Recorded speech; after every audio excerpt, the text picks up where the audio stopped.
That's right. What up, Trey?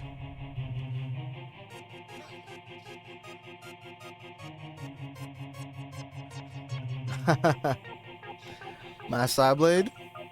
What if you don't have side blade? What do you do? I am Kira. What's up, fellas? I know it's an early stream today.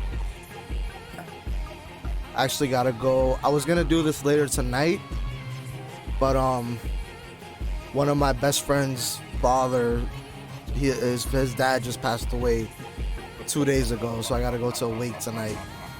So we're gonna do this early, and then I'm gonna head out and then go to that wake.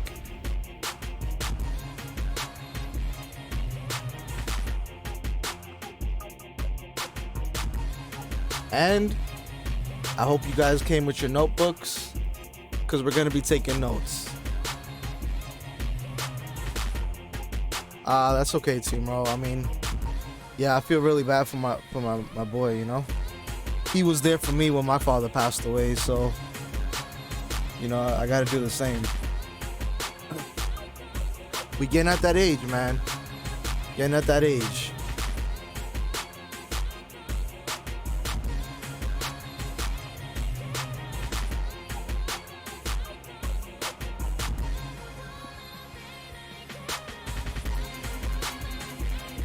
What's up, bro?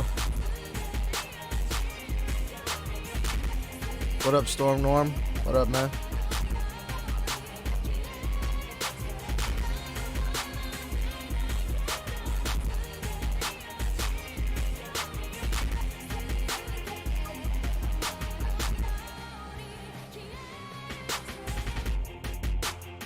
What up, Jess? We doing Marvel 101 today.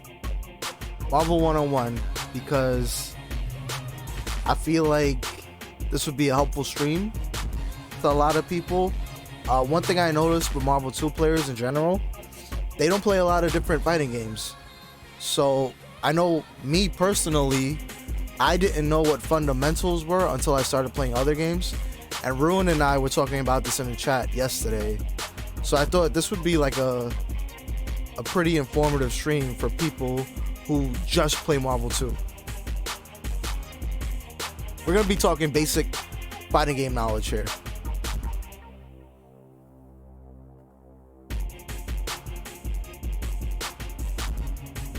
With some intricacies of Marvel 2, obviously, because we are talking about Marvel 2. What's up, Ebo 101? What's up, bro?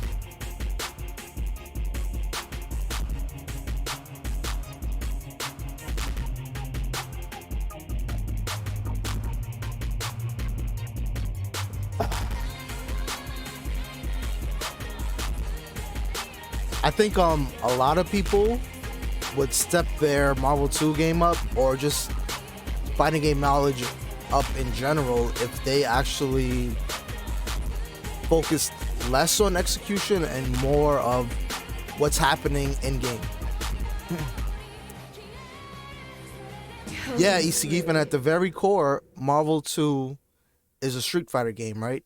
Now, granted, you can't bring only Street Fighter fundamentals into this game and expect to be successful.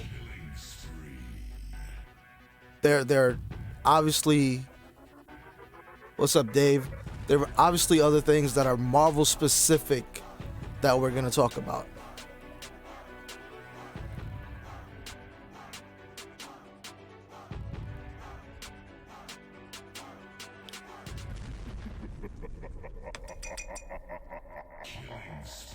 My man Dave, it's for you, bro. I just picked the game back up a week ago after 10-year hiatus. I couldn't connect my combos. So that's a interesting statement, right? Because I posted this question in the Facebook group about a minute ago, and the first answer I got, shout out to Jesse. I mean, Jesse's a cool person. But the first answer I got was Magic Series, gotta know how to do 1, 2, 3, 4, and infinites. Gotta know infinites. Now, see, that's the mindset of a player that is just focusing solely on execution. That is not what we're going to be talking about today. Execution matters, Combos, they definitely matter, but there's way more that goes into playing correct neutral than just I gotta hit you and land some combos.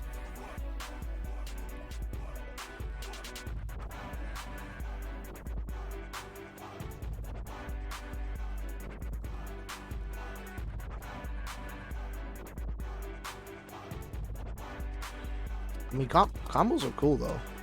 Don't get me wrong. I wish I could do them. And I'm on my lap, guys. So, like, don't judge me right now.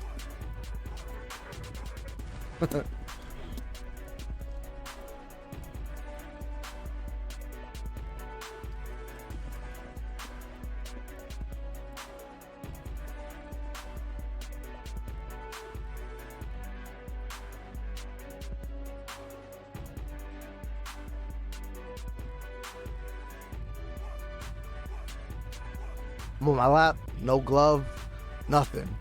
We're just gonna be talking today. All right. So let's start. Let me turn the music down. We'll get a little bit of background music, not a whole lot.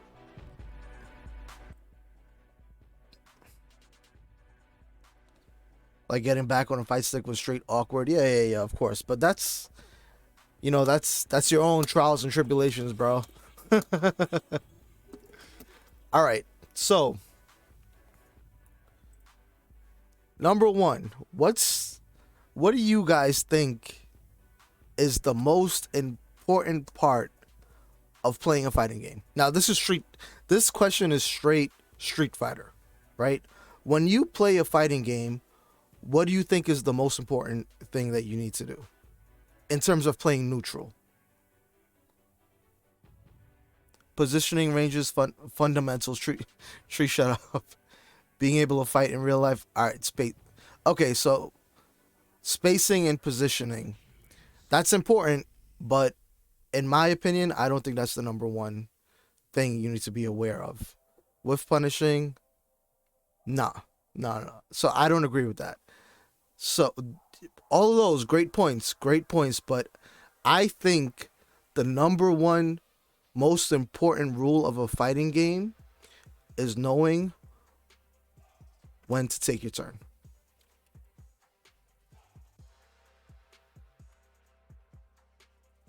Right? Because a fighting game is kind of a dance between two players, right? Now, right, you're jockeying for position, you're spacing, and you're doing all of that. But what would that matter if when it's your turn, you don't take it? Or when it's not your turn, you take it and you get punished, right? So the number one thing you need to figure out is, when do I take my turn, right? So this is where the math comes in, right? Now you guys can ask yourself, well, how do I know? No, Nick, knowing when to take a turn is not with punishing. How do I know when to take my turn? So let me hear in the chat, when do you guys think it's your turn?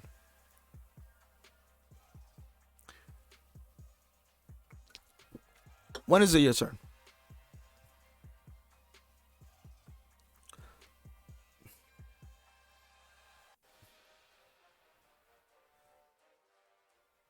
Correct. Ruin.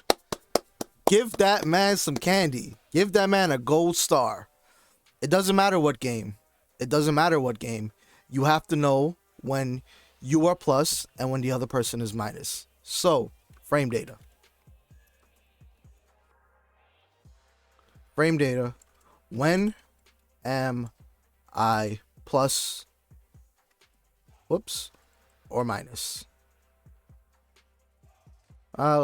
Let's spell that out.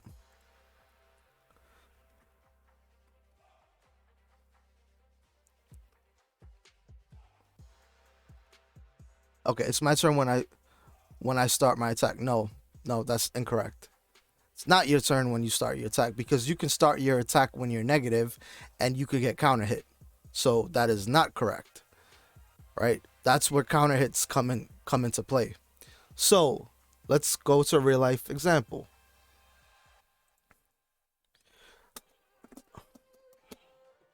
Now, I'm looking at OBS, it's fucking me up. Let's put the dummy on all guard. All right, we're at this position, right? After this, hang on. After that, whose turn is it? After Mag does try jump short short, whose turn is it?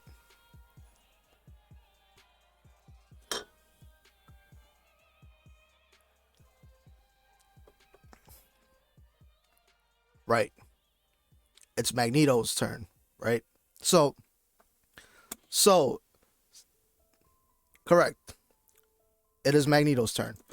Still my turn. Now, here's the thing. Let's give, I'm going to give two scenarios, right? And you tell me from my perspective, Magneto's perspective, whose turn it is. This is number one. That's one. Sorry.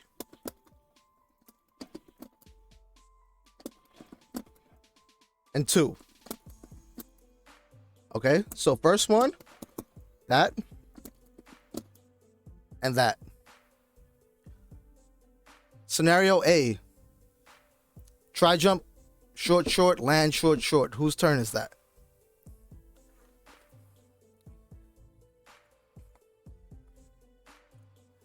Okay, Dave, I didn't make myself more clear, right? After the first try jump, we're gonna pretend there's a gap there, right? So we'll do So that might be a little bit more confusing, but okay. The first one, try jump short short into short short, right? After the try jump, it's Magneto's turn. After they block short short on the floor, it's Storm's turn. Magneto is negative.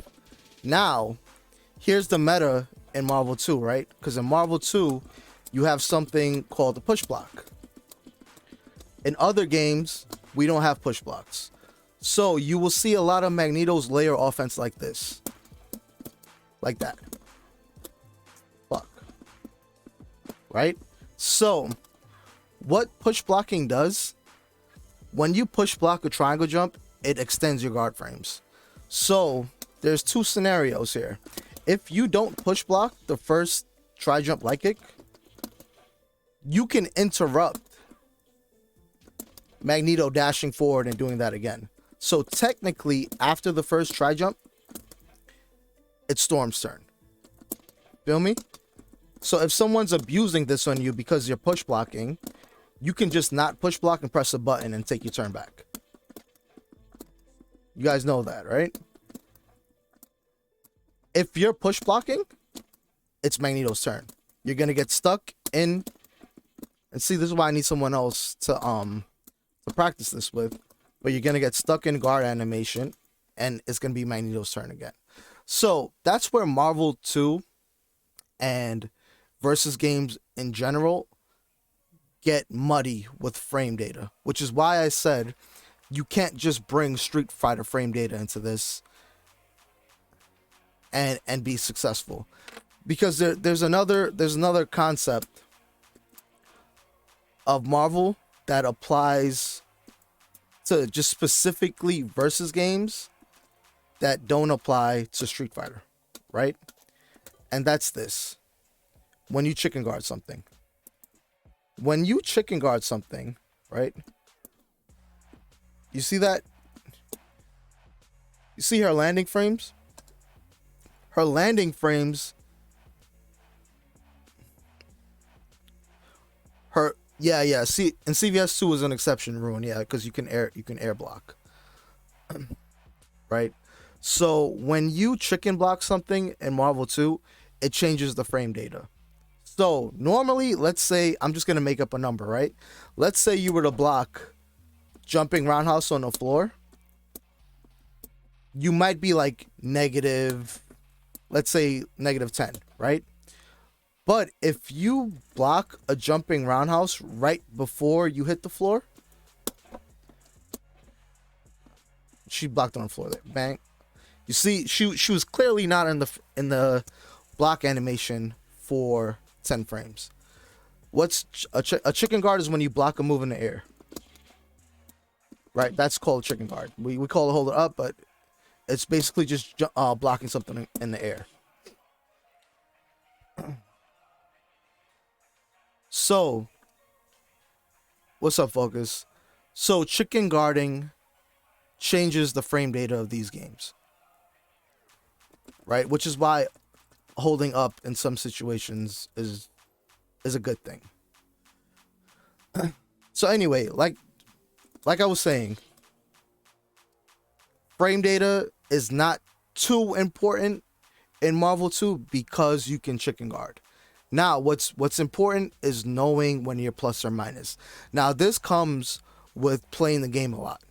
This comes with you just knowing when it's your turn. It's something you have to figure out in a Marvel 2 game. Even Marvel 3, right?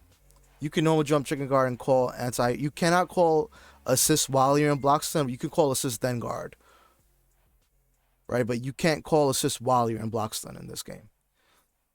So, one thing I noticed, and now I'm not gonna take shots or anything like that, but one thing I noticed about Marvel 2 versus Marvel 3 at a high level is that Marvel 3, in my opinion, and I might catch flack for this, I might say something that people are gonna be like, oh, I can't fucking believe that. Marvel 3 at a higher level looks cleaner to me than Marvel 2. Right?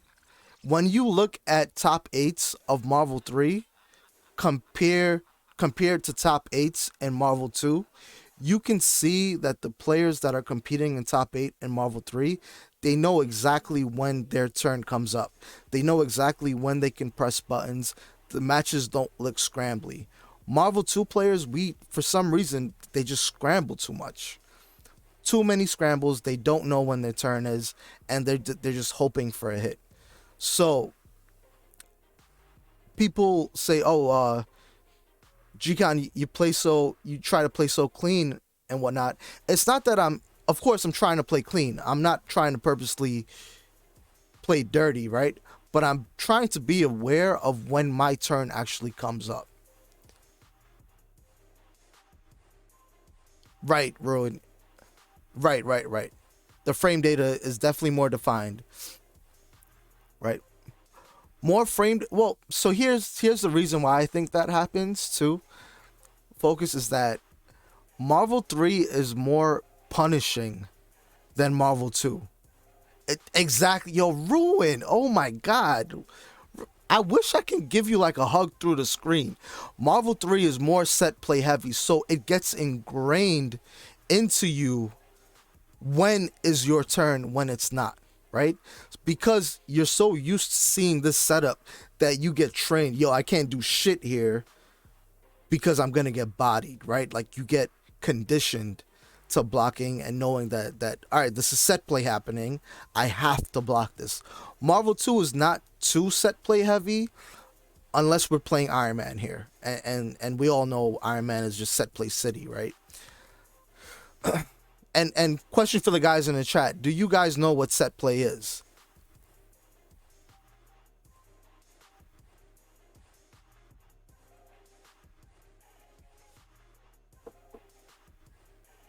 No? Okay. I got you.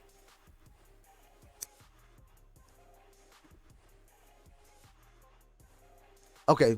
Set play is... I'm guessing you set to win. No. So set play is when you turn your one advantage, right? So right here, this is set play. That's set play, right? Now I'm in a position to guard break your next character and potentially kill them. That's set play. That's something that you enforce on the other opponent that they have to respect, right? You have to respect guard breaks in this game. So the ROM, no, yeah, the ROM, you can consider the ROM set play, but Marvel 3 set play is on a completely different level, right? Marvel 3 set play, you lose your whole team for getting hit. It's you can say ROM is set play, but you have a lot of options to defend against the set play that's going to happen to you. In Marvel 3, you don't have the option to defend against it. Yes, Dave, it's using a good situation to create more of a good situation, except in Marvel 3, the even better good situation that you're creating is winning the game, right? Which is what Iron Man does. When Iron Man hits you, he wins the game. That's like the ultimate form of set play.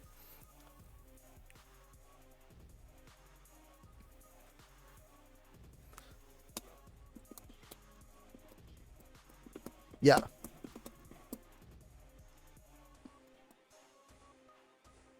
Anyway, shit. Why did we start talking about set play? Okay, we were talking about why Marvel 3 neutral looked cleaner.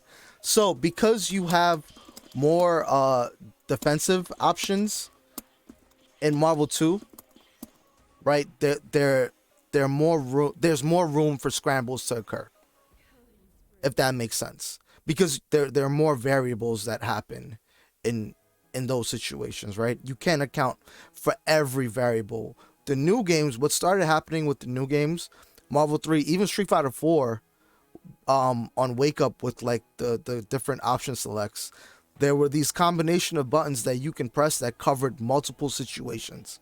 So the set play is always going to look the same, and you're always going to get body no matter what you do in a lot of these games. So going back to why it looks cleaner, Marvel 3, you were forced to learn quicker. Yeah, yes, Akuma set play is just a fucking sweep, right? Sweep into demon flip, and then the demon flip happens. If you try to reversal, you get fucking raging demon. If you try to like wake up with a DP or some dumb, it's crazy. Anyway, set play in Marvel 3 was so prevalent that people were forced to learn when it was their turn and when it's not. Now, Marvel 2 is not like that, right? Marvel 2 you can defend. However, it's still a good idea to learn when your turn comes up and what you should respect and what you shouldn't. Now, I see a lot of people push block something. Let me stop him from jumping. Right? I see a lot of people push block something, and they're like, okay, I push block. It's my turn now. And they would stick a button out, or they would hold up, right? Like they would push block. I'm try super jump, push block, try to hit a button. Especially with Storm and Sentinel, a lot of players they push block and they do this, right? Push block, bang, bang. Storm, roundhouse. They want that easy confirm. And you know what? Good Magnetos, good Storms, they're going to see the push block and they're going to body you for pressing a button right after. Because it's not your turn. It's not your turn. So that comes with knowledge of the game. Knowing when your turn comes. Yeah, you can't do that to high level Magnetos. You can't push block and whore out roundhouse. You're going to get bodied. And high level Magnetos, they look for stuff like that. So, nah, this is just a YouTube playlist. So, going back to those Magnetos, right? One thing good Magnetos do, or good Storms, or anyone with good offense, they look to see how the person that they're attacking reacts on defense. I especially look for this, right? So, as soon as the match starts, if I hit you with that and you block it, I'm already in the mode of looking to see how you react. What do you do after I hit you with that? Are you push blocking? Are you holding up? Are you calling assist? Are you crouch blocking? What are you doing after you're in a negative situation, right? And I'm looking to see if you're just autopiloting your defense or if you're reacting to what I do. So you'll see me do stuff like this, right? I'll call drones and I'll do that. And I'll wait. And I'll wait to see what you are doing, right? Because I know the next time I hit you in that situation, I'm going to have a counter for it. I'm going to counter you. So if you want to hold up after that, I'm going to do this. And clip your legs. Because I already know you're just bunny hopping. So you have to pay attention to these little micro situations that happen in a neutral because they give you a whole lot on what your opponent is going to do. Right? Prime example, right? When I play Justin, Justin's in the chat. Whenever I do the string to him, every time I do the string, if you go back to the footage, if he has Sentinel, he's always holding up forward because he's looking to do this. He's thinking that I'm going to do a hailstorm, right? So he's always going to hold up forward and try to knock me out my hailstorm. So what do I do to counter that? I do the string, and then I super jump short, dash down short because I want to guard break him for doing that. And even if he blocks it, I'm going to string him up when he lands again. So those little micro situations occur in every game, but in Marvel 2, they occur so fast that you have to be completely aware of things like that, which is why I don't like online too much because those situations happen so quickly and so randomly that you can't get a good read on how an opponent is going to react.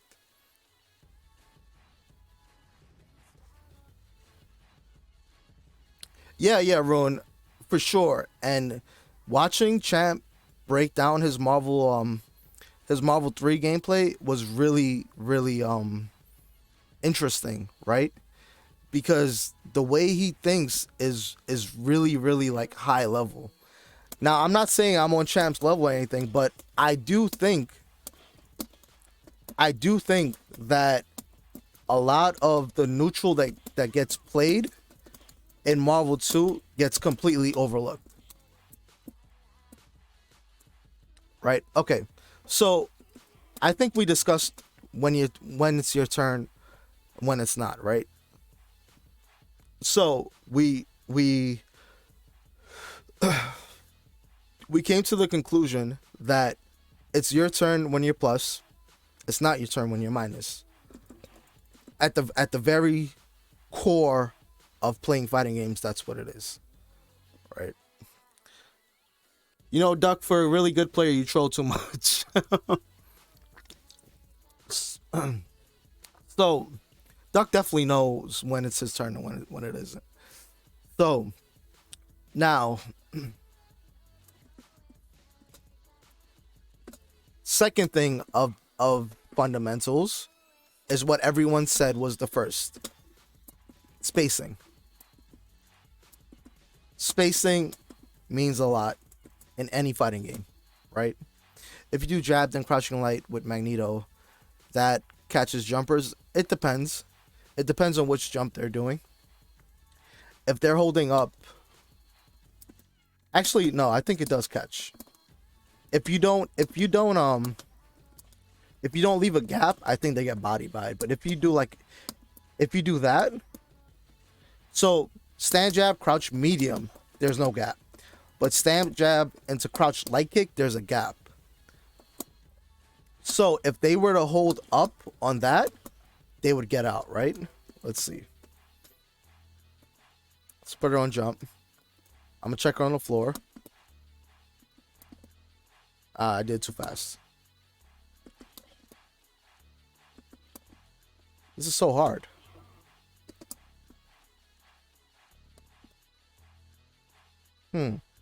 What can I do? Yeah, okay. There you go. You see how she got out there? So in this game, like many other Marvel games, if you hold up straight up, you're going to jump over lows. So there are like no lows in the game that can hit you if you hold straight up. However, if you go up back or up forward, your legs can get clipped. right? So up, back, up, forward, that'll body up, back, but it won't body if they jump straight up. Yeah, Sentinel's the exception, Dave. Sentinel's the exception. I don't know why his crouching light kick works like that, but like for some reason they can't neutral jump crouching light kick. They also can't neutral jump crouching roundhouse. It's weird. I think it's because his hitbox is so big on that normal, whereas like Magneto, it's like on the floor, and Sentinel's isn't. Yeah, he's thick. Yep, he's thick.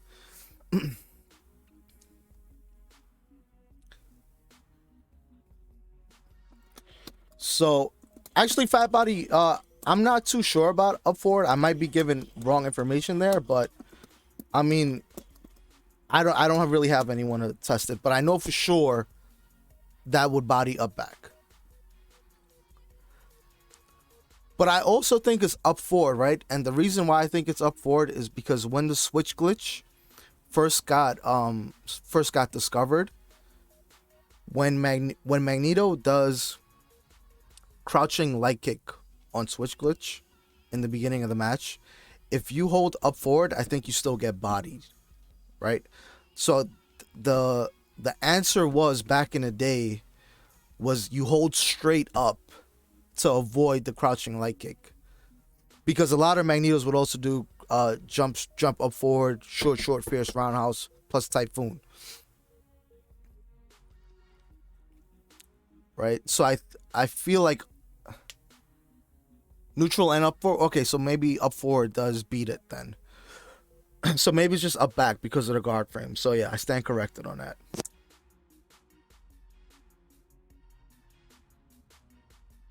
Anyway, we got off topic, bro. We were talking about spacing, right? So we already established turn taking. So it's not gonna be a crazy amount of notes here, but we'll keep going. Spacing and whiff punishing. Now,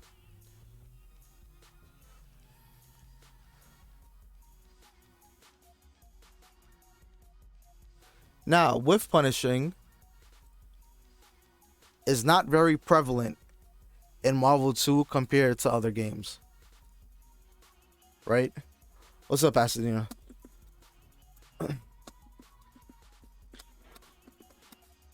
So, yeah, I heard about that save state shit. I want to figure out how to do it.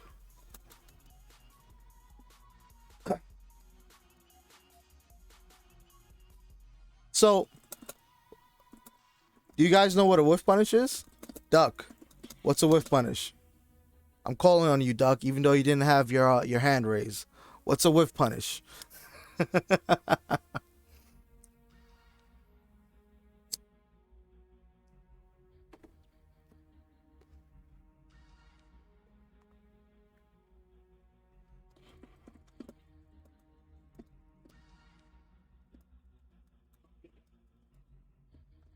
See, this is where it's a counter. It's a counter to what, Thriller? What is it a counter to?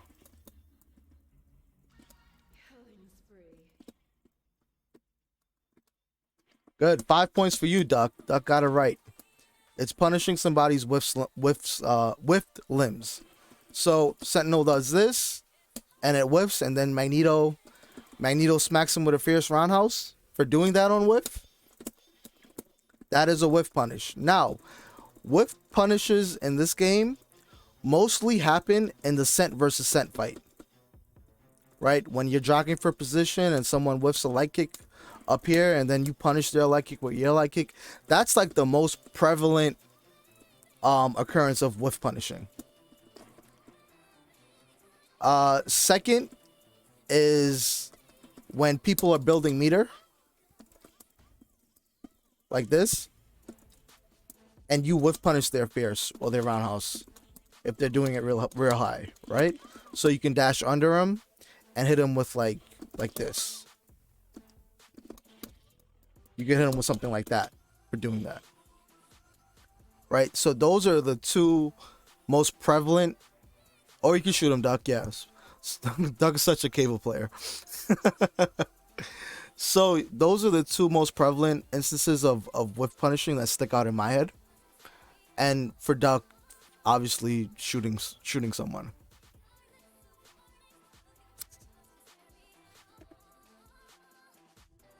Now, what does whiff punish have to do with spacing? So, let me ask you guys a question, right?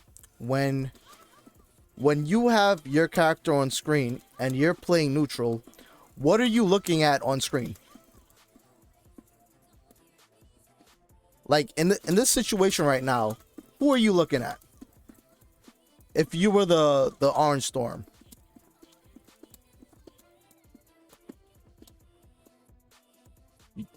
That is correct. You should be looking at the Black Storm.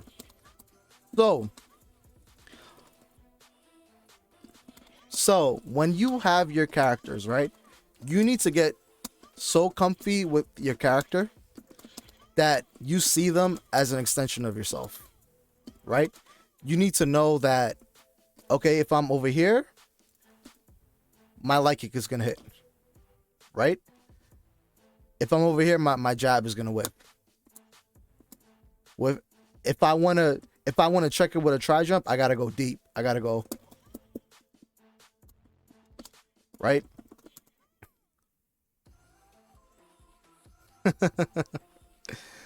So my point being is, you always look at your, not always, but most of the time, you want to be paying attention to your opponent's characters. Now, if you do that, spacing is going to come in naturally, right? Because you want to stay out of their range and you want to be in yours.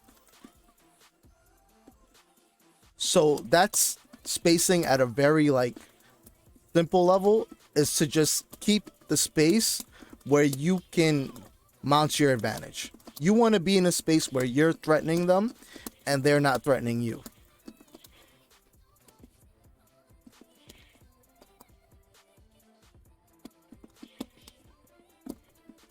Ruin, you can definitely do streams like this, bro. You don't give yourself enough credit. So with Sentinel, because his character's so fucking broken, he can hit you from anywhere. He can hit you from, oh, good, light kick right there. He's so broken. So anyway, let me not get into that rant. That's a different rant. So, spacing is you being in a space which is advantageous to you and disadvantaged. I can't even say that word. And is not an advantage to them, right?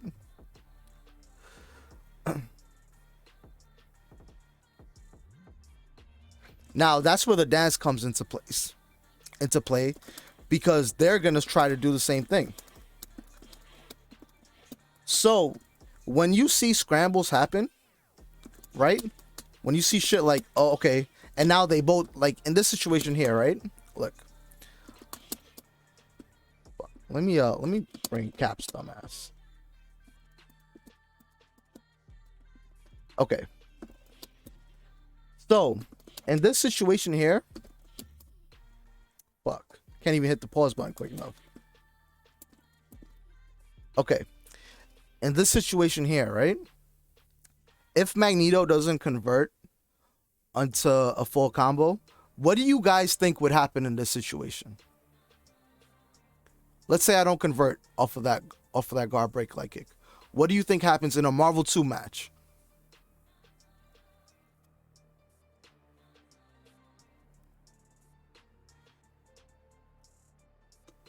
Ruin.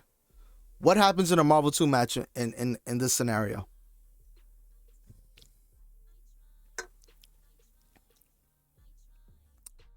Tag or mash? Tag or mash? Yes. Yes. The buttons. Yep. Cap is gonna mash. Exactly.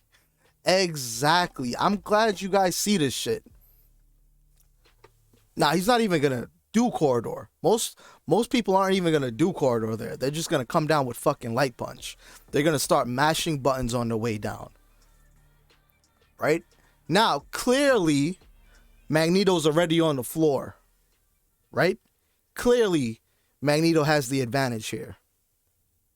Raw launch would be a good idea here, yeah. Or block and call side blade if you're playing MSP. Right? So, this is where number one comes into play. Cap should know that it's not his turn here. And he should just block.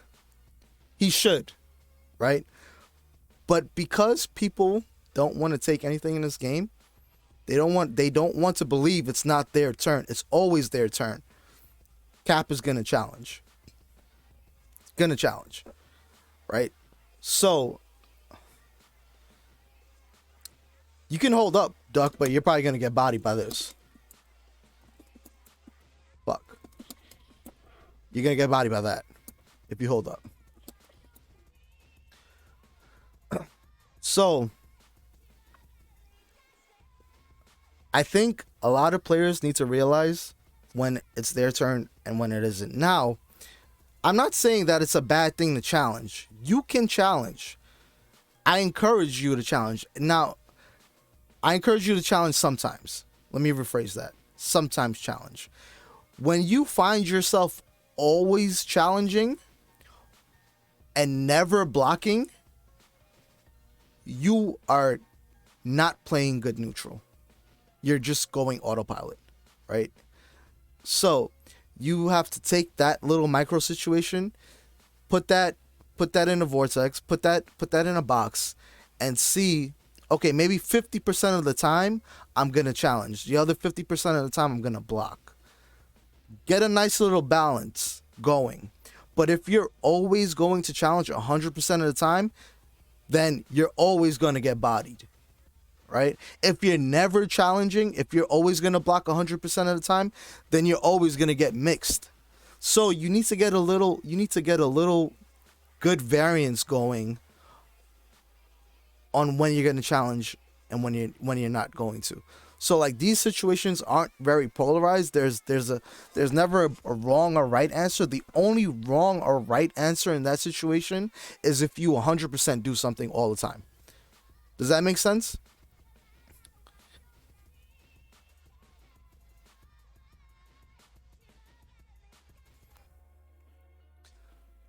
You got to mix it up. Now, one thing I've noticed with Marvel 2 players, they always challenge. They always challenge.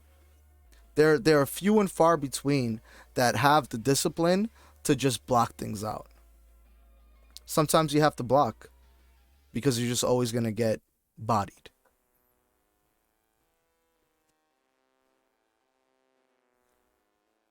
Yeah, that's why Salak is so good in these situations. Because she does the work for you with putting you at no risk, right?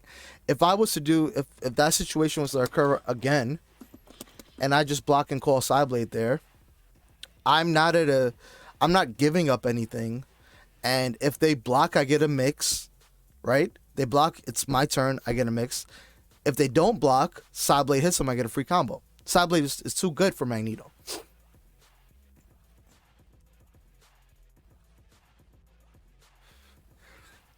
Fat body, so that's a hard question to answer, but it's not that hard. Blocking too much can be a bad thing. It can, right? Because at the highest level of this game, you're not going to block everything. It's not in your favor. It's not in your favor to always block. So, okay, that's a good segue, right? And we'll talk about Marvel specific neutral, right?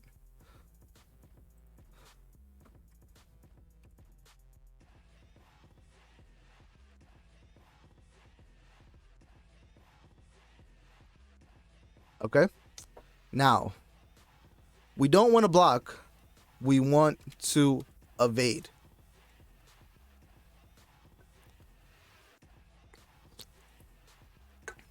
right? Matrix is very good at blocking. Matrix has the best defense I've ever played.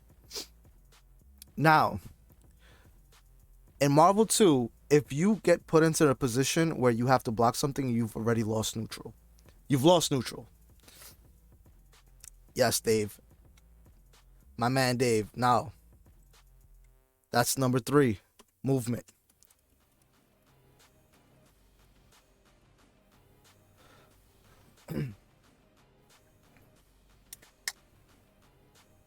That is true, Josh. Solid blocking with good evasion is the best way to play this game. But the best player I've ever played in my life, which is ISC Yipes, has like a 90 in evasion. A 90 in evasion. Like, he moves so well that you cannot make him block. Now the detriment to him is that when he's put in those scenarios where he has to block, it's so few and far between for him that his defensive options aren't that great, right? So if he's forced to block, he's probably going to get opened up. But getting him in that position is really hard in the first place. So anyway, in Marvel 2, you want to evade, right? So that's where neutral comes into play. You want to evade. You see drones come in, you want to super jump over the drones. So you see Magneto's doing this, right? A lot of Magnetos, he has like 40 in blocking, yeah. So a lot of Magnetos would do this, and then drones would come, and you'll see him do this. And so pretend drones are coming out. Drones. Wait till drones go, and then come back. Come back down. Oh, shit. My bad. Okay. So, yeah. Magneto players, you'll see him whipping Fierce at the corner screen like this, right? And then the drones come, and you'll see him hop over the drones and delay the dash down so they avoid the drones. Or they could even do this. Like, they could do stuff like that. Right? Shut up, Tone. So evasion is key in this game. You wanna evade everything in this game, which is why movement is so important. Now, we have those players that don't have great movement, but still have some sort of success in this game, and the number one player that comes to my mind is Roundhouse, right? Roundhouse movement is not that great, but he still gets the job done. Now, when I speak of movement, I'm not talking about being fast. I'm not talking about this. I'm talking about moving where you can still accomplish your strategy without being at a disadvantage, right? So when you see Roundhouse play with Storm, he'll move like this. Now, it looks ugly, right? But it's accomplishing the same thing that this is doing, because he's not putting himself in a bad situation.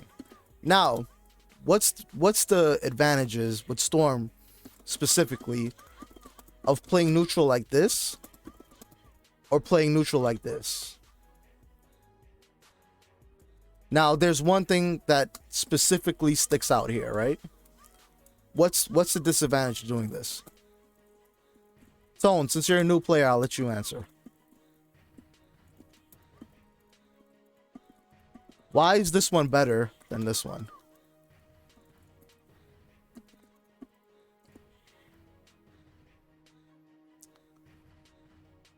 Tree, I wasn't calling you, but you're correct. You get schmixed on the way down. Right? You're putting yourself in a fucked up situation coming down like this. Yep, the floater. This is the bad thing about playing Storm in this manner. Now, this used to work back in the day. A lot of Storms used to run away like this because offense wasn't that big of a deal, right? So they can just do this all day and they'll be fine. But now, because offense is so good, you have to run away like this. You have to. Hey, Tone, for a new guy, you're kind of smart. So yes, you get mixed on the way down. So anyway, but at the core, right, Roundhouse is doing that because his hands can't do this, right? And that's him recognizing what he's capable of and working with it. Now, another player that does that,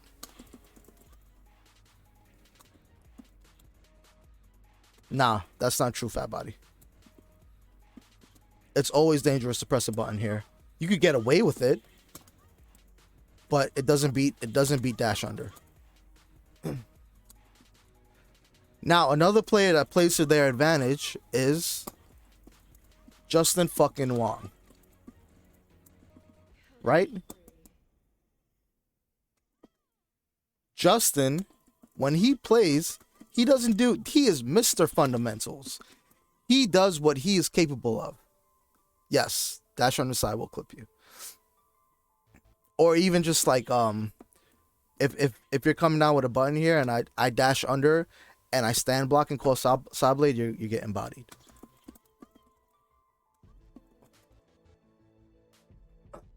Yeah. So Justin plays to his strengths, right? So he'll move in a way where he's comfortable in moving, and he'll do the combo. So we'll go back to the board real quick. We'll add execution in here, right? Now, when I talk movement and execution, right? What am I talking about? Am I talking about moving like Yipes or executing like Ken? No, not. Definitely not, because that's not normal. You want to move to your ability and you want to execute to your ability. Now, if you're just executing things like with Storm, right? Let's say you're just doing, hang on. Oh my God. Guard break him. Oh, you know what? I don't even need that. Now, execution, if we're talking about, yeah, that's not going to cut it. But if we're talking about this, hang on. If we're talking about this, that's going to cut it. Right? Nothing fancy. Nothing crazy, but it's getting the job done. So you want to execute to your ability as long as it's giving you something in return. Like something tangible, something that's putting you at a good advantage character-wise, right? Now, you also have players like Rudy. Random Rudy. They'll do shit like, he'll do 1, 2, 3, 4, dash over side blade from that spot, right? If I had, let's pretend I had side blade there, right? He doesn't do ROM or anything, but he puts you in like 3 50-50s and make you guess. Now, I believe in keeping shit basic as well, Duck. However, you can't be too basic. The way Rudy plays MSP is too basic, right? He's giving the opponent too many opportunities to get out of his offense, right? If you got to kill in 3 resets with Magneto, then you're not being optimal at all. The way Pasadena plays MSP right now, where he's killing someone off of 1 reset, that's optimal, right? And he's executing something to his physical ability. So what am I trying to say here? Move to your ability, execute to your ability, as long as it's semi-optimal, right? By semi-optimal, I mean like you're killing a character when you do this shit. Something like that. So you got taking turns, your spacing, your whiff punishing, your movement, and your execution. Yeah, Tone, that should be like the number one. So number one rule is like, when you hit a character, right? If you can't kill a character, if you hit him, what do? You snap him out. You snap him out, right? So that's like Marvel 101. If you can't kill, you snap. Marvel 101. And if you can't snap from that situation and you can't kill, you knock him down and go for a mix-up. That's like Marvel 101. So you have to be optimal in those situations. in Marvel 2. So we got taking a turn, spacing with punishing, movement, execution. What else we got? Oh, right. Now,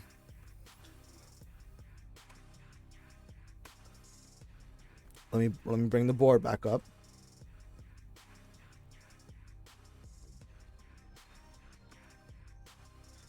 This is actually, hang on.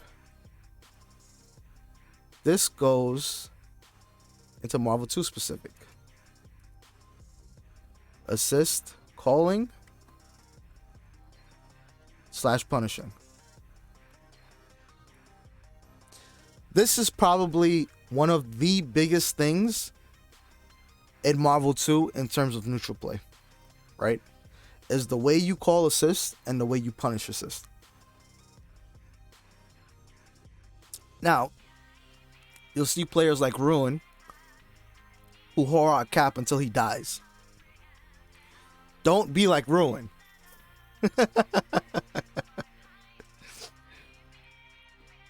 Shots Ruin, huh? You know I love you. You wanna pay attention to your assists, right? And you wanna call assists in a way that they're safe. So, if I'm doing this with Magneto,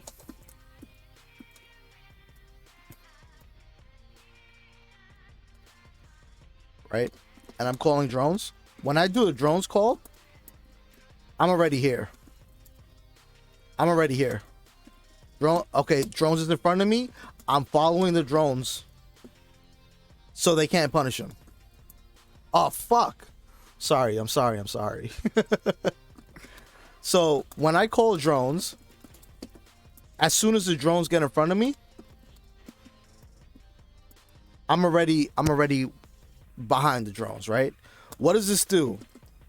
Well, number one, it lets me press my advantage as soon as they block drones.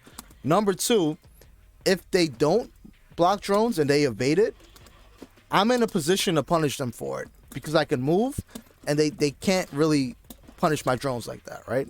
So when you call assist, you want to be in a spot where you can protect them. I already moved it.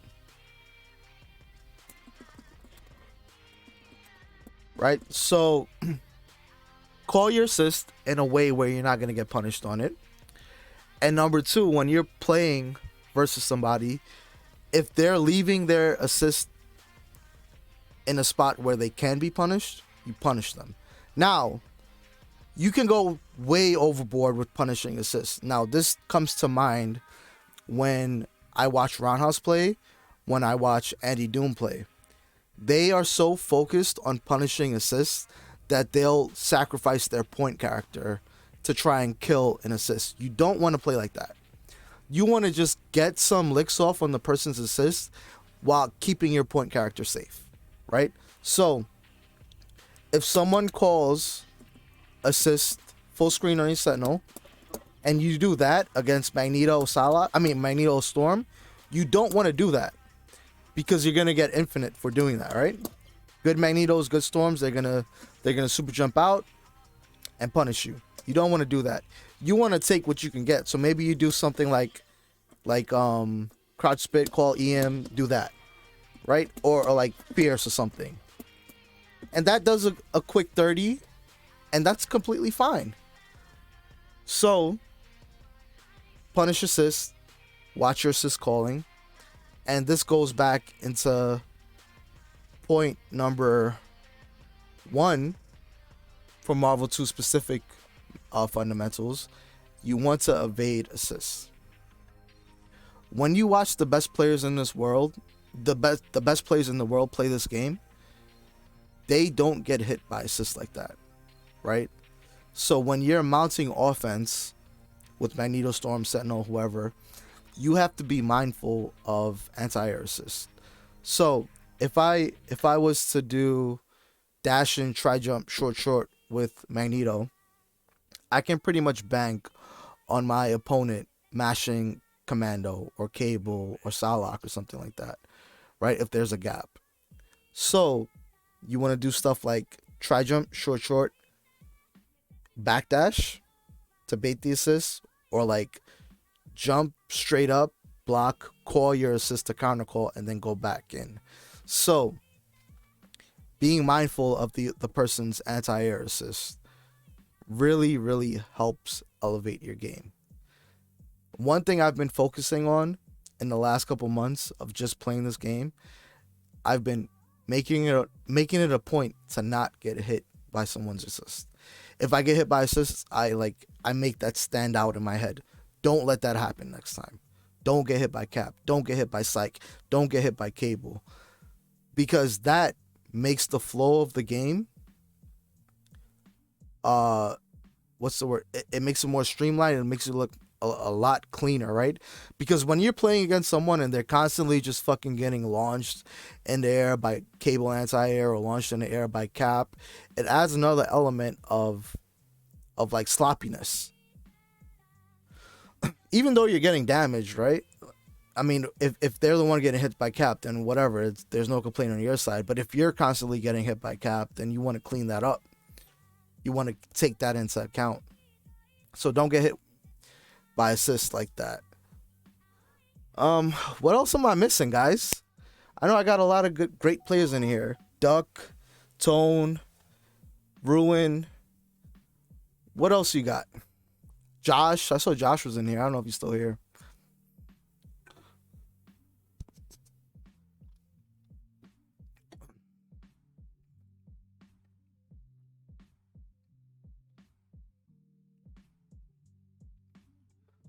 Playing the player. That's a good one, Chris. That is a good one. So, playing the player, this is the meta outside of the game meta, right? So remember I gave that example earlier about the string that I do to Justin specifically, where I do, the notepad.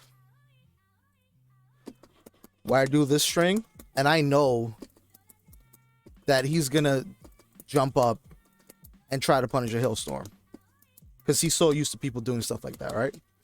That's me playing Justin. Me knowing that after this string, he's going to do he's gonna jump, so I'm gonna do some jump short to try and guard break him for it, right? Playing the player would you say playing the player is more important than playing the meta of the game? That's an interesting question.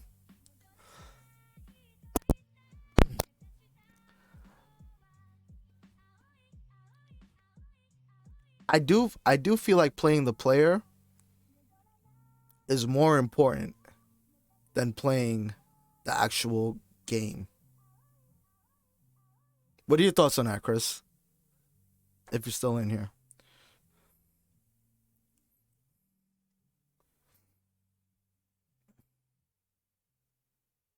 I think he left. I'd love to hear your theories on the flow of offense and how you make a decision on blocking due to the opponent's option. Maybe Yeps could watch later. What do you mean? If I was the one on defense? Yo, Josh360, thank you for the sub. I have no fundamentals. I press roundhouse. I would love to hear your theories on the flow of offense and how you make a decision on blocking due to the opponent's options. Okay. So, I think I get what you're asking here, but those situations happen so quickly, right? When you're forced to block, that you really don't have a lot of room to think. You usually have to, there's a mix of reacting and guessing, right? Which is why stuff like this with Magneto is so good. The empty jump short, right? Because it happens so quickly that if you're just reacting, you're gonna get hit with the short. But if you were to guess and you committed to a guess and you're like, all right, he's going to go low, you're going to block. So it's kind of a weird a weird thing that happens on defense where you don't have enough time to really process what's gonna happen, and you kind of have to guess, which is why I told Dr. Fatbody that blocking in this game isn't that great. You don't want to block. You want to evade. One thing I saw is if they always super jump for highs. Yeah, see, that's they used to say that back in the day, Fat Body, and that's not true. Like that was people just trying to, like, what's the word I'm like they were trying to see more godlike than they really were, right? You can't always react to a flash, bro. Cause look, you see the flash right now? I'm not going high. I'm going low. I'm going low, bro. You can't react to that. There's no way you can see, oh, blue flash, they're gonna go high. No. Fuck out of here. Blue flash and you're getting your legs blessed? Nah. That doesn't work. That doesn't work. You have to guess.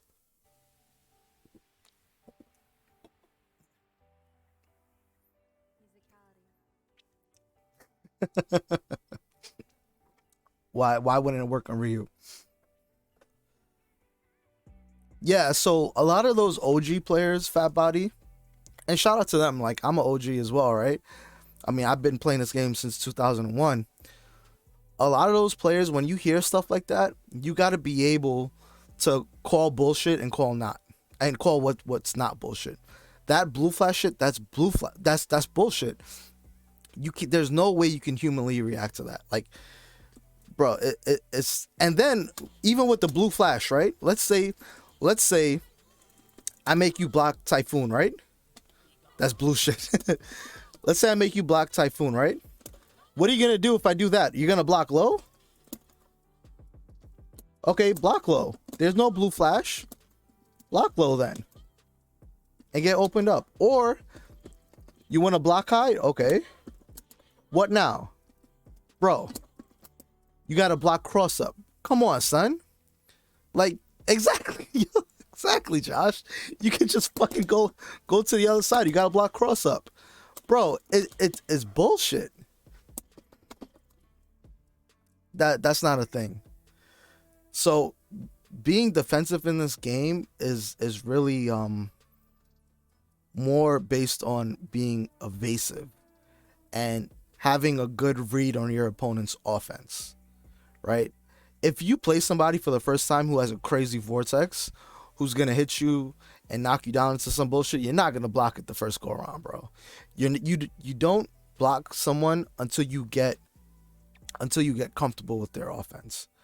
You know, like if someone was to play me for a month straight and then they get a read on all my resets and the tendencies I have on offense, then you can develop a defensive strategy against me. But you can't just react to things in this game. It's in my opinion, it's impossible.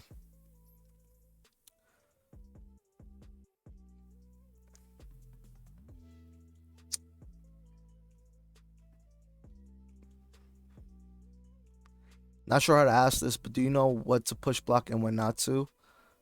Like, is a situational thing you get from experience, or there's certain things you always want to push block? So there are certain things that you always want to push block. Sentinels, Hyper Sentinel Force is one of them, right? You always want to push block that and super jump out. Right? Now,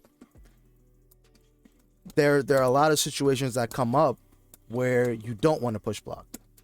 Right? So let's say Magneto hits you with a meaty tri jump. You kind of don't want to push block that. And I've learned that playing Yipes. Right? Because when you push block that, you get put in so many guard frames that he gets an extra layer. He gets an extra layer to like jump the dash in and try jump you. Right? It's silly. So in those situations, you don't want to push block. Another situation, when you're Magneto and you're fighting this guy right here, right? A lot of Magnetos, they push block his limbs. Right? They push block his limbs and they push him back here. So someone push block, and then he gets pushed back here. He lands, and he spits. Right? Now, if Magneto did not push block that limb, what happens? Sentinel stays close to him. Sentinel does not want to be close to Magneto. So, you don't push block everything. Yeah, that's a bait, Josh. That's push block bait. If you push block this string, it's worse for you. You don't want to push block that string. But yeah, fighting Sentinel, you don't want to push block his light kick. You actually want him here when you're Magneto. So if he's like checking you with light kick or whatever, don't just push block to reset neutral. Let him stay there. And then just normal jump up and ram his ass for it. Yep, so like let him hit you with a light kick right there. And then as soon as the light kick is over, you do 1, 2, 3. Something like that, right? And then if he lands on the floor, he's blocking a string, and if he's in the air, he's gonna get infinite. So, like, to answer your question, there are certain situations where you're not supposed to push block. That's one of them, and you do get that from experience. You get that from fighting the matchup over and over and over again.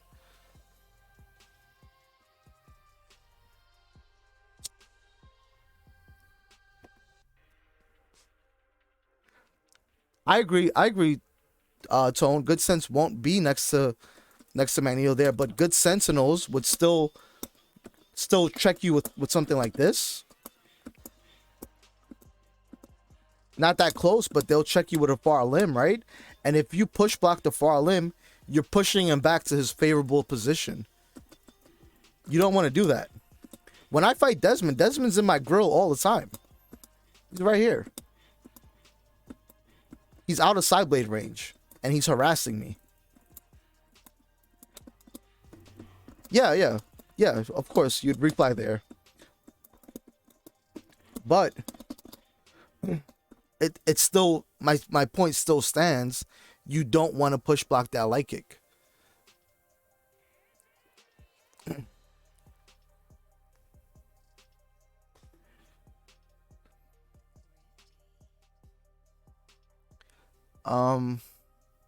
And against Strider Doom, Falsey, I don't know shit about fighting Strider Doom, so.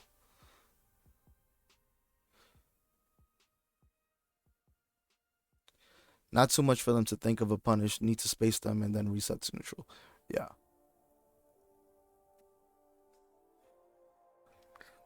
Yeah, so like, you got to be aware of the characters you're playing. When I look at Yipes play a lot, right? Yipes does not push block a lot. And I brought this up to Chris the other day. I said, how come Yipes doesn't push? Like, Yipes will block a hail, and he won't push the hail.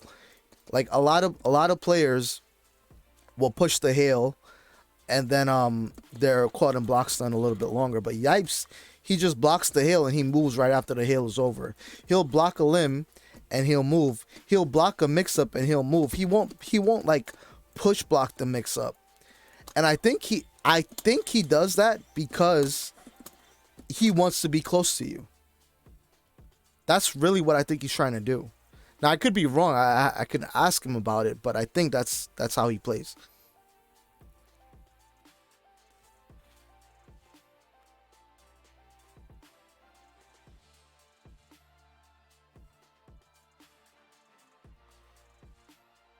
You can buffer the dash with your stick if you're in guard stun? Okay. Nah, but Fat Body, like, I'm talking about, like, when he's in the air and stuff, too. He doesn't push block. Watch the way he plays. If he blocks a hailstorm in the air, he won't. Most people, they block a hailstorm in the air, they push block a hail in the air while they're in super jump mode. He doesn't do that. He eats the hail, and he lands, and he continues playing. I don't know why he does it.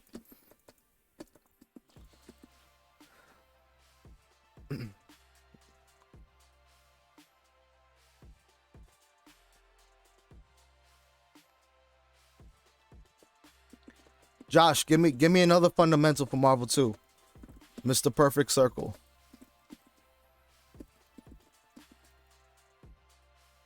What else we missing from the list here, guys? Let's add some stuff.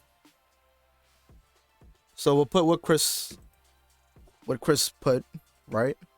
Chris mentioned play the player. Definitely a good trait to have. Defense on incoming. Oh, leave it to the Iron Man player to think about guard breaks.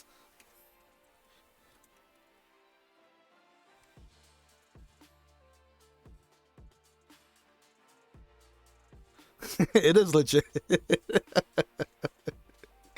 It is legit. Now, let's say you lose a character to Iron Man. What do you do on defense? Right? What do you do on defense? A, you get fucked. B, you get more fucked. And C, you get fucked again.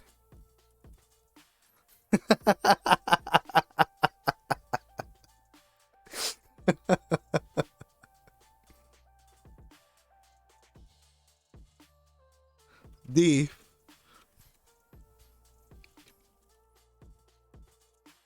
pray that they fuck up.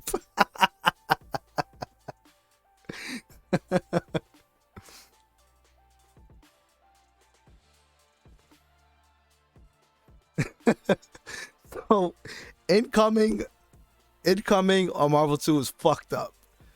It's really fucked up. If they took away guard breaks from this game, I wouldn't mind. Even as a Magneto player, I wouldn't mind. I'd be okay with that. I'd rather have to guess a mix than just get guard broken. That was a good thing. That was one of the things I liked about Marvel 3, is that they took away the guard break. Because I don't think anyone should get a free character. You just said part of the key I'm getting to that I would like to hear thoughts on. When you have a read on opponent's offense, you come to the conclusion based on how your opponent reacts to situations. You personally like to call assists and wait for them to first engage, which gives them the turn back after they block. If you were to go for cross-up plus assist after making them block once, does that mean you're more or less likely to do the same mix again next time? Okay, what do I do after I do cross-up? If you were to go for cross-up plus assist after making them block once. No, so if okay. So this is where you put the players in a bucket, right, Kenfinite? Alright, Chris. This is where you put the player in a bucket, Kenfinite. So there are a couple players that you can label, right? You can label someone as being autopilot, or you can label someone who's adapting with you as the match goes on. So you have to realize which player that you're playing. If the player that you're playing is autopilot, then you can run a different mix if you see that the first time it fails, right? Because they're probably more likely going to choose the same option that they chose in scenario A, right? There are a lot of autopilot players, correct. Now, if you're playing someone that adapts to what's going on with you, then, as stupid as it sounds, it might be in your favor to run the same mix again that you did in scenario A. Now, if you look at the way, there's a good example, right? When I was playing Sanford at Test Your Might, right? Sanford put me in the same situation 4 times in one match. 4 times, right? He made me block Typhoon with Sentinel in the corner, and he dashed in, so he did this. Hang on.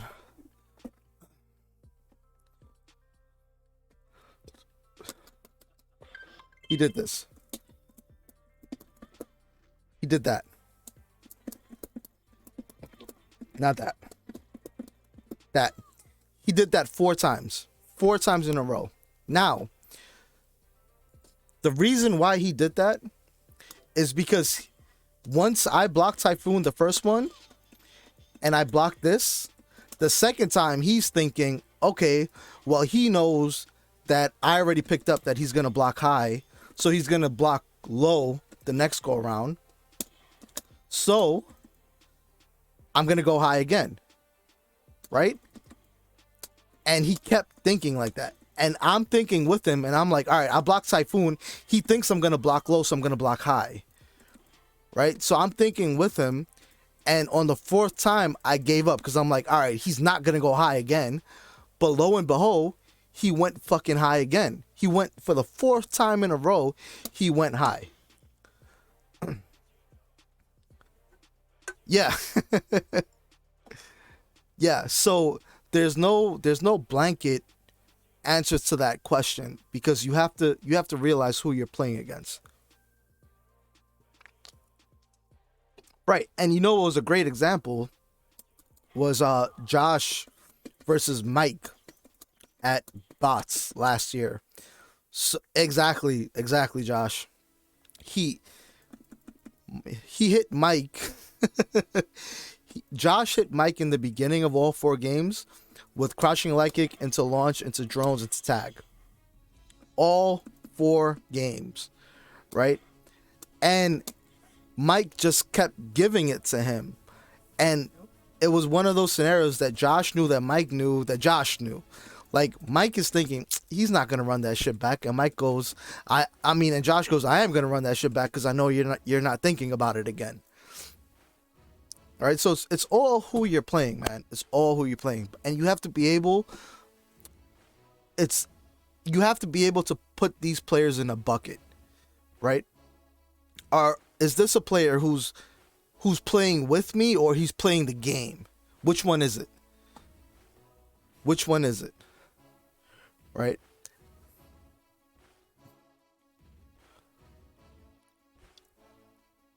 You know, and funny thing, I was playing Tone yesterday too, right? And Tone was always challenging me when I was at advantage, right? And I made a comment and I said, "Oh, we got another Josh here," because Josh 360 does the same thing. Josh will never like not challenge you in a situation that's not like very, very clear. He's always gonna try and challenge you. Tone reminded me of Josh, so I kind of put them in the same bucket last night, because now in my head I'm thinking, all right, well, they're always gonna challenge, so I gotta do stuff to I just gotta frame trap these players. No, I feel it's Tone. I'm not knocking you. I'm just saying that situation made me put you in a bucket, right? And this is like your personal Rolodex of players that you have. Who's gonna do what in what situation, right? You have to put them in a bucket. Otherwise, what's the point of playing all these different people if you're not going to remember their tendencies? Right.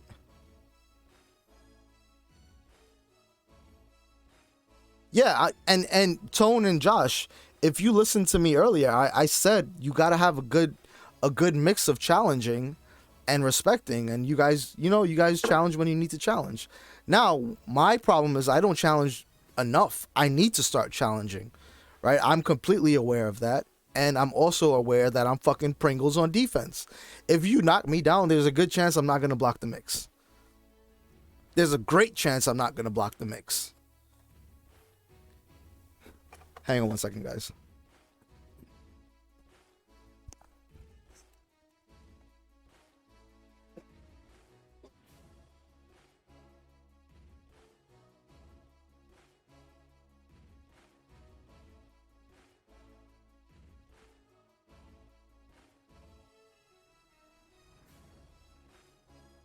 Yeah, Bane Howell, that's what I was saying. You need to have a nice medium, a nice variance of when you choose to challenge and when you don't. It's kind of like playing poker, right? It's like you need to have a good balance of when you're bluffing and when you're not bluffing. So like if you're always gonna bluff on the last street, then you're always gonna get called. You're always gonna get called and you're always gonna get bodied. But if you bluff 50% of the time and you have the goods 50% of the time, your rate of success shoots all the way up. Exactly. You can't be bluffing all the time. Exactly. Same thing in fighting games.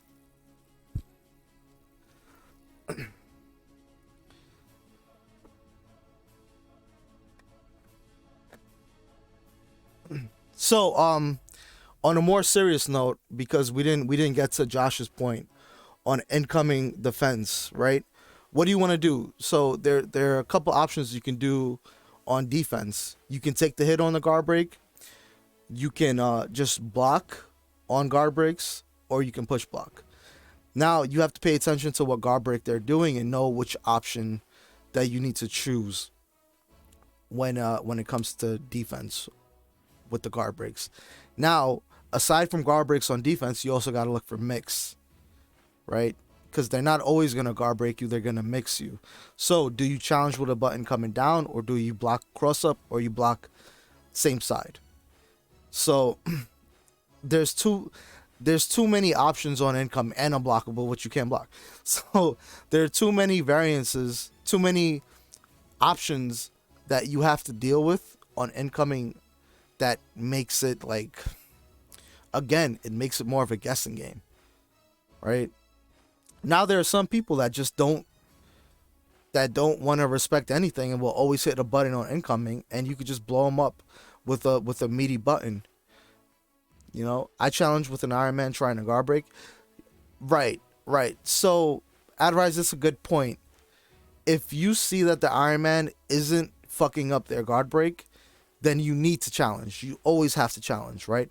Because if you block, you get fucked. If you push block, you get more fucked.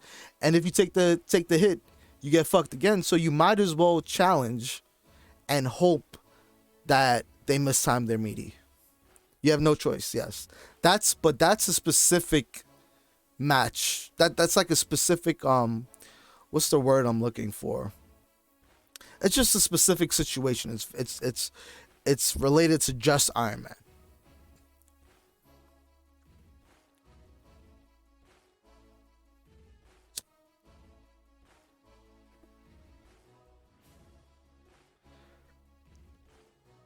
Yeah.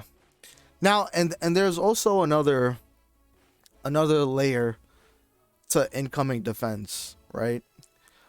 And that is based on how much life you and your opponent has, right? So let's say you have about half life and you're the one coming into a guard break, and your opponent has 2% life. They have a slither of health left, right? Now everyone knows that the incoming character is going to hit a button. You're gonna mash. Yeah, exactly, Josh. You're gonna mash on the way down because you just want to get the trade and kill that character before they can kill you on incoming. So, like, most players are gonna mash there. So, if you're a smart enough person, then you're gonna realize that they're gonna mash and you're gonna hit them with something so meaty that they can't mash on it, right? So, that also plays a part on incoming defense, is the life between the two characters that are gonna engage in the next situation. It's a lot of things that go into those little micro situations, man.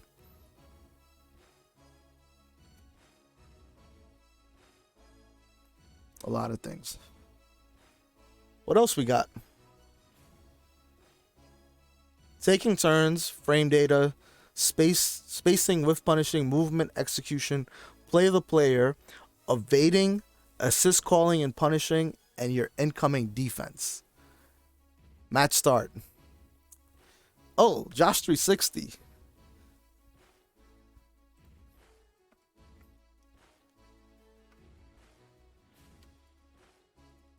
He thinks about cheap stuff. Oh, Bane, how could I forget that?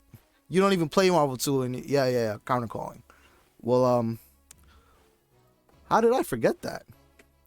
Oh, you do?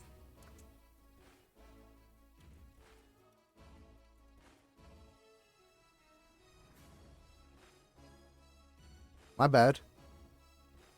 My bad, Bane. Hit me up for some games, bro.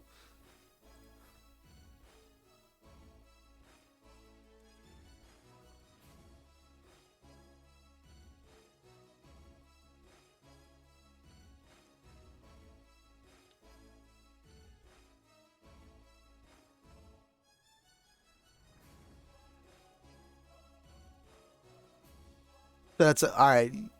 You only got one from Josh, bro. You're gonna get fucked if you play me.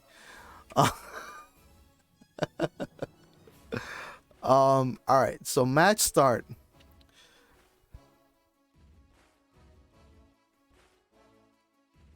What is the switch glitch? Okay.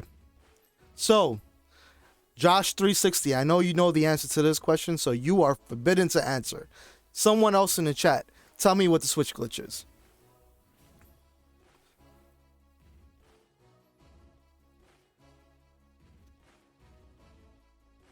Because I know all you motherfuckers do it, but let's see if you have an understanding of what the switch glitch is.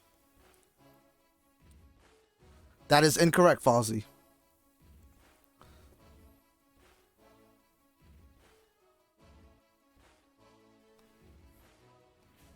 Canfinite. Canfinite is correct. Second frame. Second frame. Switch glitch allows your button, whatever button you press, to come out on frame 2. Well, not come out, to start up on frame 2, right? So, let's say you have 2 magnetos, right? 2 magnetos. One of them, and magnetos, for reference, magneto's crouching light kick is 1 frame, right? So if one magneto switch glitches crouching short, it's gonna come out on frame 2. If another magneto manually times his crouching short, it will come out, if he times it perfectly, it will come out on frame 1.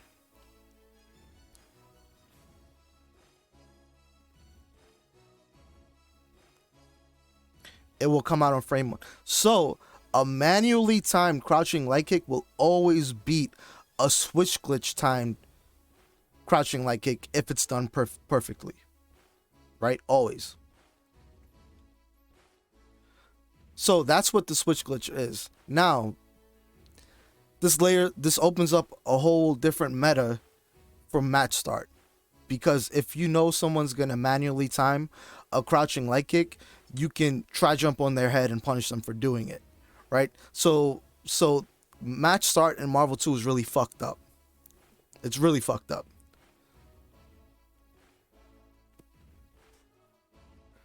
Also, with Magneto, if you switch glitch a standing light punch and you know they're gonna hold up, they're gonna get bodied before they leave the floor. They can't hold up on it. So it's RPS as soon as the match starts.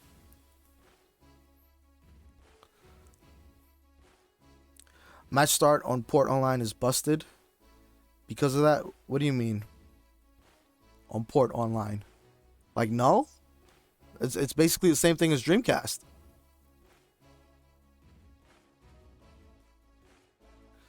Oh, you mean like on PS3?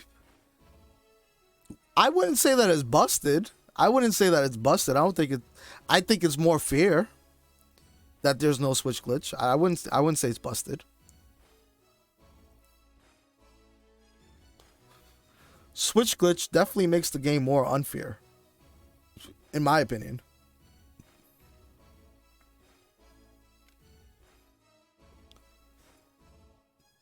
So yeah, match start in Marvel 2, you have to be.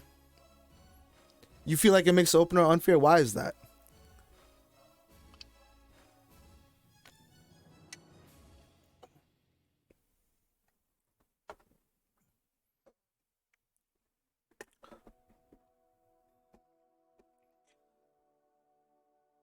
Well, is that just Xbox, Josh, or is that like PS3 as well? Because it doesn't pause on PS3 for me. Just yeah. Xbox Live is fucked. Xbox Live is definitely fucked for the opener. PS3, yes. So I was thinking of PS3, Josh. I think PS3 online, the opener is fair. I would prefer a full screen start for Marvel 2, but that's not what we're dealing with. I would prefer everything starts full screen in Marvel 2. And mind you, I'm saying this from the mind of a Magneto player, right? I don't think Magneto getting first attack is a fair mechanic at all. That's his most advantageous position, and you're giving it to him for free. I don't think that's fair.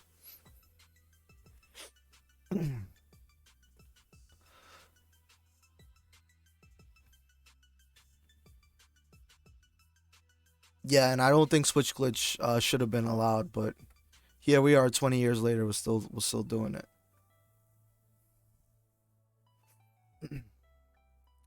The glitch does make people lazy on opener. Yep, I agree with that.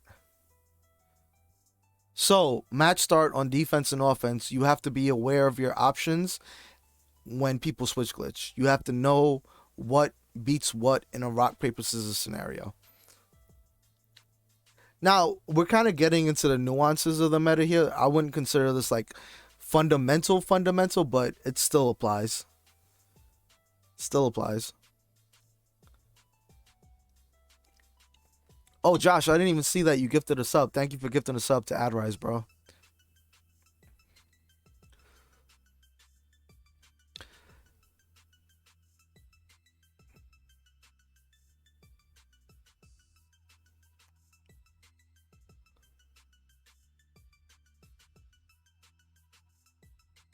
When moving against proximity guard, nah, that's more advanced. That's more advanced.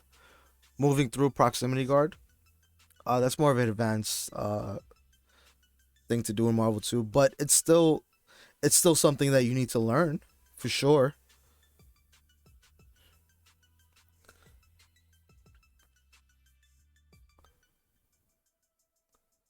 Oh yeah, yeah, yeah. We didn't go over Bane's point. So, counter calling assist, right? Now,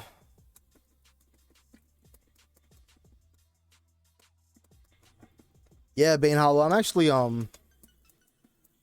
piggybacking off of Champ because Champ, he didn't do something similar to Marvel 3, but the way he broke down Marvel 3 made me think of getting the stream up. So assist counting, assist calling and counter calling, right? What is a counter call? A counter call is exactly what it sounds like. Is calling your assist secondly, right? Not calling your assist first. So when you apply offense with Magneto, for example, you don't want to do stuff like you don't want to do this. You don't want to do that too much because Cap will blow up your offense. It'd probably be better if I had anti-air assist, right?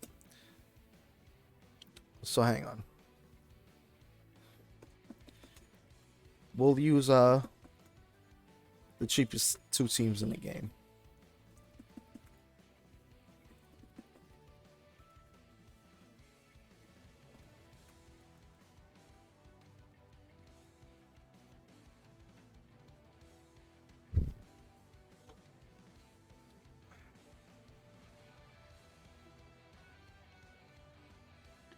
So you don't want to do this with MSP.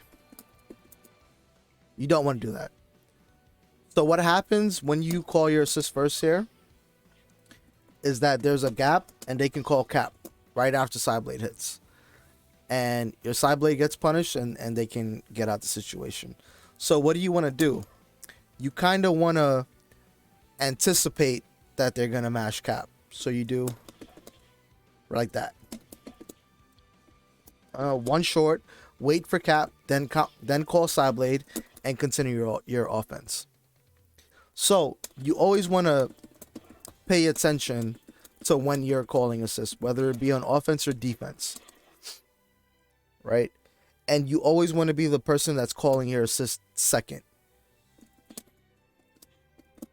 Now in neutral, like when you're fighting Sentinel mirrors, right?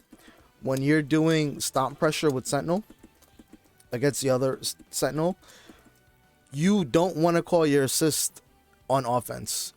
You want to just keep pressuring them with stomps until you see their assist come out to try and get you off of them and counter call and then continue offense. So this game, it's based on you mounting offense as a solo character, baiting their assist out, counter calling their assist, and continuing your offense. That's how the flow of offense works in Marvel 2. Right? You have to be aware of the assist, because assist is so busted in this game. It's really busted compared to like games like Marvel 3, where you don't have invincible anti-airs starting up on frame 2 and shit like that. Like, this game is doom. Yeah, hidden missiles. That's true. It's different, but it's not. I don't think it's comparable, Bane, to how often anti-air gets called in this game in neutral. Yeah, it's definitely a different type of busted though, because it's free offense all the time. It's like drones that track that hidden missile shit, right? But assist calling and assist countering is a huge part of this game, and you're not gonna get very far if you don't learn to protect your assist, and if you don't learn to punish their assist, I should say.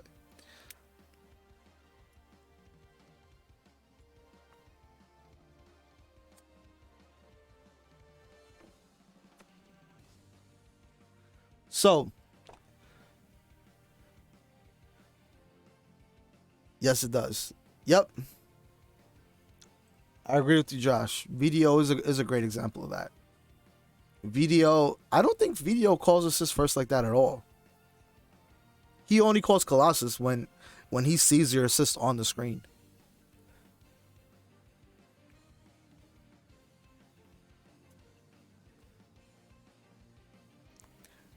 Yeah, Adrise, I think that kind of goes with the second point there, right? Assist calling and punishing. You want to be wary of when you're calling your assist based on how much life they have left, right? So yeah, VDO plays all counter calls. So what do we have so far, fellas? We got taking turns, spacing, whiff punishing, movement, execution, and playing the player. For Marvel 2 specific points, we have evading, not defending, evading, right? There's a difference. Assist calling and punishing, counter calling assist, your incoming defense, and your match start defense and offense. What about playing the matchup? That's I wouldn't point that as fundamentals, right? I would point that as matchup specific knowledge.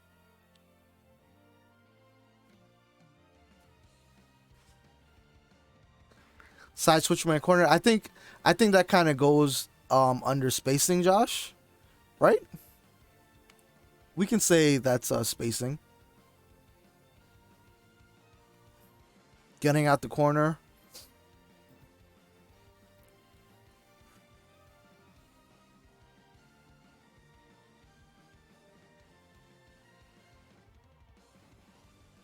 Well, we spoke about that earlier, Bane. But I didn't put it as a point, but we can list it.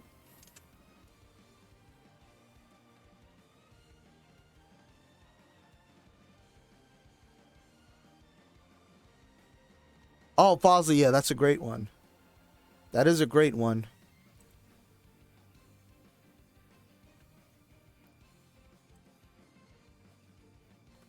Put that here because that's pretty important.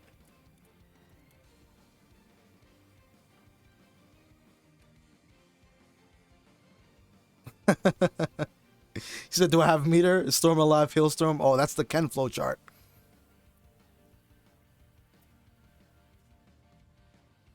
Yeah. So, one of the great things about Marvel 2 is that you build meter on whip. So, in other versus series, now you can correct me if I'm wrong because I'm not too familiar with like X-Men versus Street Fighter and Marvel 1 and stuff like that. But everything after Marvel 2, you cannot build meter on with. Marvel 2, the reason you see neutral being played like this, a lot of whiffing fierce, is because it builds hella meter. Right? Now, what do you need meter for? Yo, what is this? Hang on.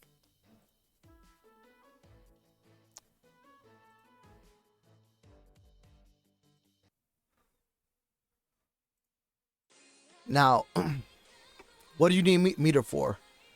Safety AC? Yep. Need meter for... Oh, I got it in the way.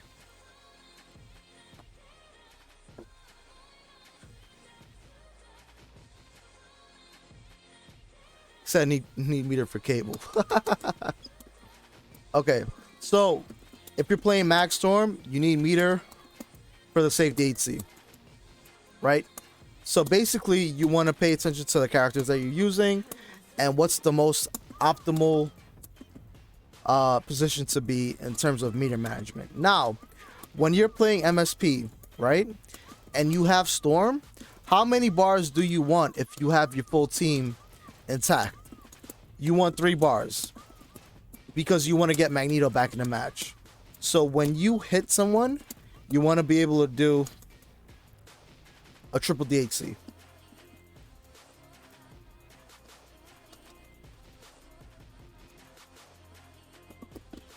Oh, well, I can't even do that on my lap. That's crazy. Woo! I want to do this. Bring his ass back in here, right?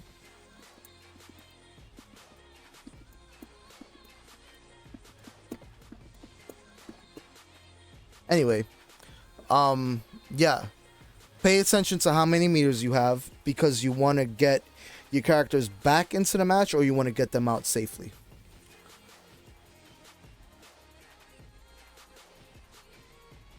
Meter management.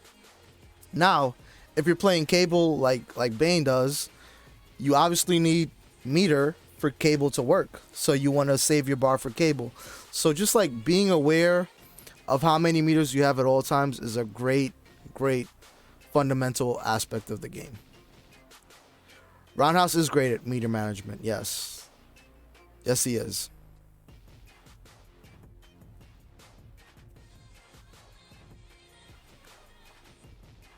Okay. I think that's a good list, guys.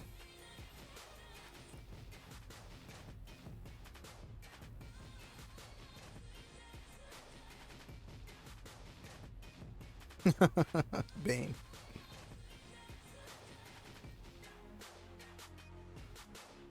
So, in terms of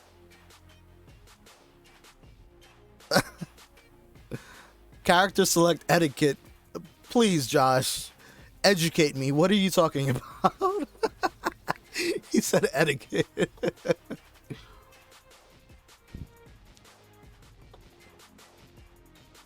Pick your shit. Don't wait for me to pick mine.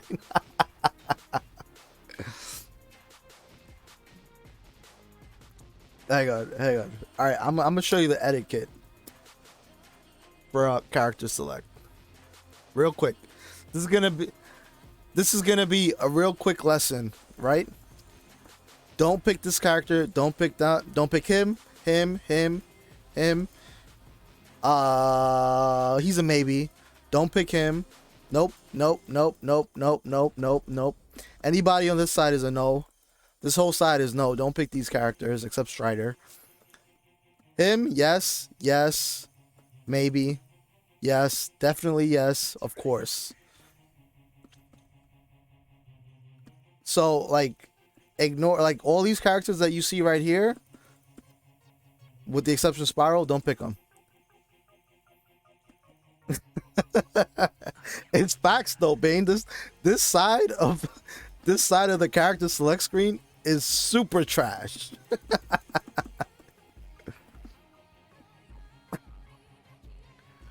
Don't pick those characters. That's the only etiquette to this game. If you want to play this game at a competitive level, you are locking yourself into 8-9 characters max.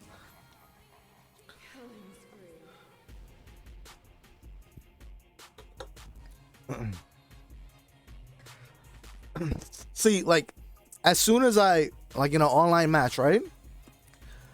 It's so funny. In an online match, when I'm paired up with a random and I see them come over to this side of the screen, I'm like, fuck. Fuck.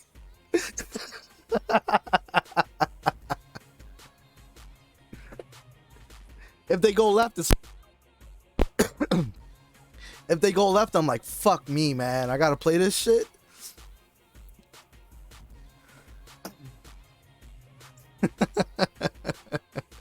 If they come to this section, if they come down here, I know we in business.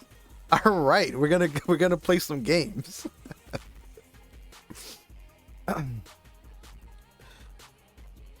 But yeah, guys, I think that's all I really wanted to talk about with fundamentals. I know, like, we got mad sidetrack and whatnot, certain things, but I think the next stream or next couple streams that I want to do, I want to go over matchup specific things. So maybe like MSP versus Thrax or Thrax versus Team Scrub or something like that. You know, we can go over stuff like that.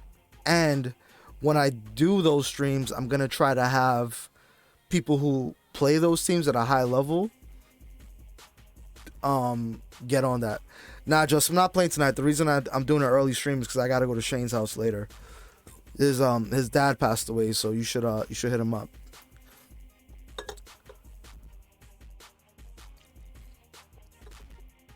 So yeah, we're gonna have some guys that play these teams at a high level join me in the next stream. So Iron Man, I'm already booking you, Josh. You're gonna be with me when we go over the Iron Man matchups. And yeah, we'll see if we get some West Coast players and stuff. Maybe it'll be really cool if I can maybe get Duck to help me with Spiral and stuff like that. But yeah, guys, it's a fun little stream. Appreciate everyone's input. Appreciate everyone, you know, tuning in and whatnot. Thank you, Josh, for the resub and the gifted sub, man. Appreciate that. And yeah, I'll be back on maybe tomorrow or Friday. All right, fellas, y'all take it easy now.